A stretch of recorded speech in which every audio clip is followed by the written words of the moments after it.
España y Cuba, dos países muy diferentes.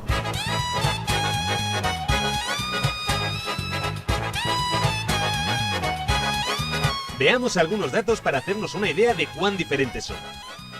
La renta per cápita en España es de algo más de 30.000 dólares, en Cuba algo más de 5.000.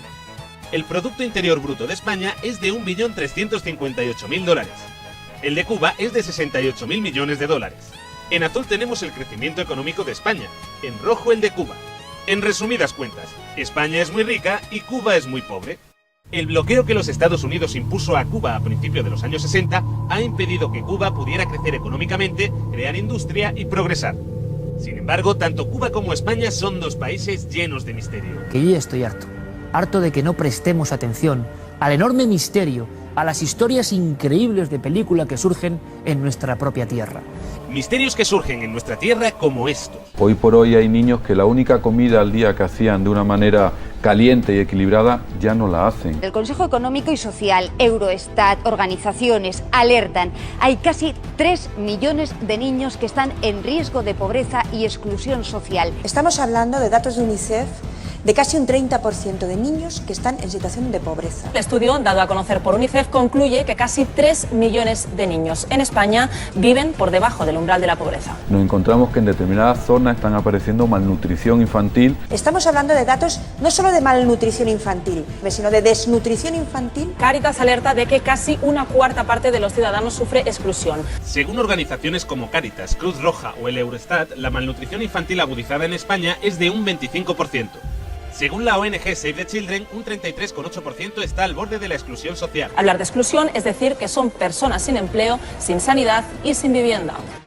Cabe pensar que en un país tan pobre como Cuba este porcentaje sea mucho mayor. En Cuba los niños están desnutridos, malnutridos. Son todos niños muy delgados a los cuales se les marcan las costillas porque no se les da de comer. Luchamos contra la desnutrición infantil.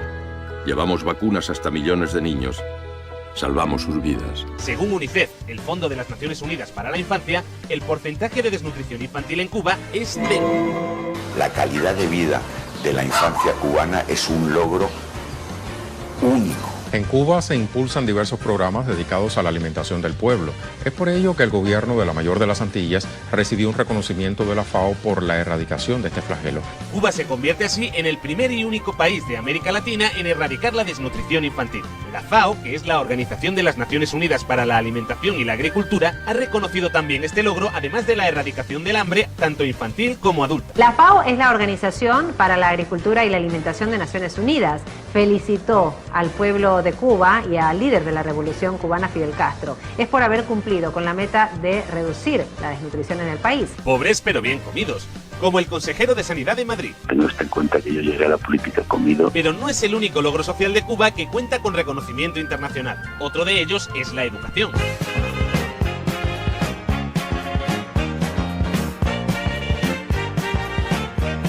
En España se nos dice que tanto la educación primaria como la secundaria son gratuitas, a pesar de que las familias gasten una media de 500 euros al año por alumno en libros y material escolar. ¿Nos parece normal que los libros de texto se financien en 3 meses? Las ayudas para material escolar han bajado un 80% en 2 años. Cifra que no ha dejado de crecer en los últimos años. Con la llegada a la universidad la cosa se complica, porque a esto se le suman tasas universitarias y matrículas. Ha llegado la marea verde contra la Ley Wert, una concentración secundada por diferentes colectivos. Los rectores anuncian que esa subida será de una media de un 20% y eso va a impedir que muchos estudiantes puedan acceder a una carrera. De hecho, desde la Ley Wert hay 45.000 universitarios menos.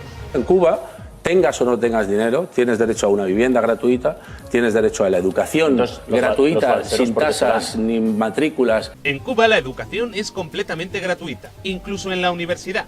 De hecho, Cuba es el primer país de América Latina que ha erradicado el analfabetismo según la propia UNESCO ha reconocido.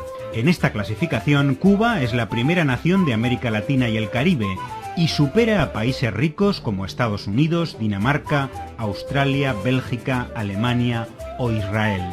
El segundo país latinoamericano en sumarse a la lista de países alfabetizados ha sido Venezuela. El Instituto de Estadística de la UNESCO, que es la Organización de las Naciones Unidas para la Educación, la Ciencia y la Cultura, indican que Cuba es el país con mayor tasa bruta de matriculación del mundo, por encima incluso de Corea del Sur y Finlandia. En el quinto puesto está Venezuela, por encima de los Estados Unidos y por encima también de la media de la Unión Europea. Es el segundo de América Latina por detrás de Cuba. España está en el puesto 11, justo por debajo de la media europea. Y aunque a mí no me guste la falta de pluralismo político, los logros sociales de un proceso político que estuvo amenazado de manera ilegítima por los Estados Unidos y que ha seguido estando amenazado, me parece que deben ser reconocidos. Y esto nos lleva a otro de sus logros reconocidos internacionalmente, que es la sanidad. Un sistema sanitario universal y gratuito que hace que Cuba sea el país de toda América, incluidos los Estados Unidos y Canadá, con mayor porcentaje de esperanza de vida según el Fondo de Población de las Naciones Unidas. En España también podemos presumir de un buen sistema sanitario, a pesar de que el PP esté empeñado en cargárselo. Hablamos ya de la sanidad pública, cada vez menos pública. La Comunidad de Madrid ha aprobado esta tarde la autorización para privatizar 6 hospitales y 27 centros de salud. Sigue habiendo muchos proyectos de privatización, que algunos ya se han hecho y algunos otros se están haciendo. De hecho, en Madrid teníamos un centro de referencia para el tratamiento y la investigación de enfermedades infecciosas. Se crea una epidemia en enero, donde dicen que puede traspasarse a Occidente, y empieza en enero a desmantelar el Carlos III, que era el hospital de referencia de infecciosos. Están quitando la UBI, están quitando rayos, están quitando el servicio de pediatría, laboratorios, están desmantelando el hospital. Si hay una epidemia, una infección grave, una alerta sanitaria, ¿dónde van a ir? Cuando nos trajimos el ébola a España, el centro había sido desmantelado y el virus no fue debidamente contenido. Los expertos que vienen, que manda la Comisión Europea, dicen no, el Carlos III no está en condiciones de aceptar un desafío como este, pero sí lo estaba. Si queremos atajar el ébola, la epidemia que se extienda por todo el mundo, hay que ir a la raíz, hay que ir a África, hay que llevar personal competente y preparado a África y hay que dotarlo de medios y de recursos. Esto ha faltado y ha fallado estrepitosamente. Algunos países lo están haciendo. Cuba también decidió enfrentarse al ébola, pero no a 2 casos concretos, sino a miles. La lucha contra el ébola puede propiciar una insólita colaboración entre Washington y La Habana. Los mandatarios del ALBA se han reunido en La Habana para coordinar las estrategias para la lucha contra el ébola, que es uno de los países que más colabora en la lucha contra el virus. Cuba ha enviado ya más de 200 médicos cualificados y mientras prepara otros casi 300 para mandar una segunda partida.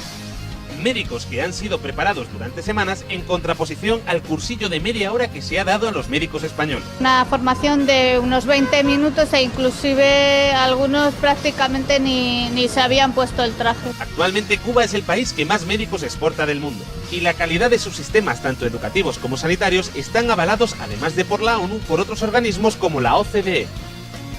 Son los datos que normalmente no cuenta la prensa occidental, pero que se pueden comprobar en los informes oficiales de las Naciones Unidas. No obstante, Cuba es muy pobre. España está en el puesto número 12 del ranking de países más ricos del mundo que hace el Banco Mundial. Es el 6º más rico de Europa. Cuba está en el puesto 62. Seguramente haya muchas razones por las cuales a los españoles no nos interesa que España se convierta en Cuba.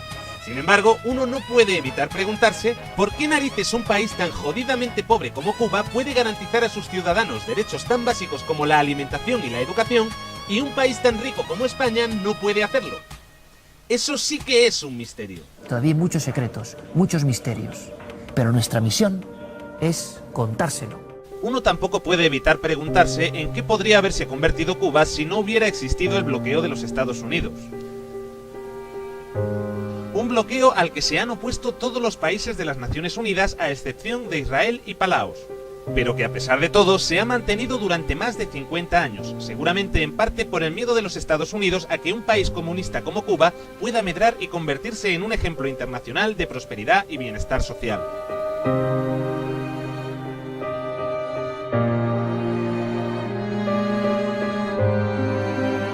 ¿Cómo que no hay nada sobre torturas en Cuba?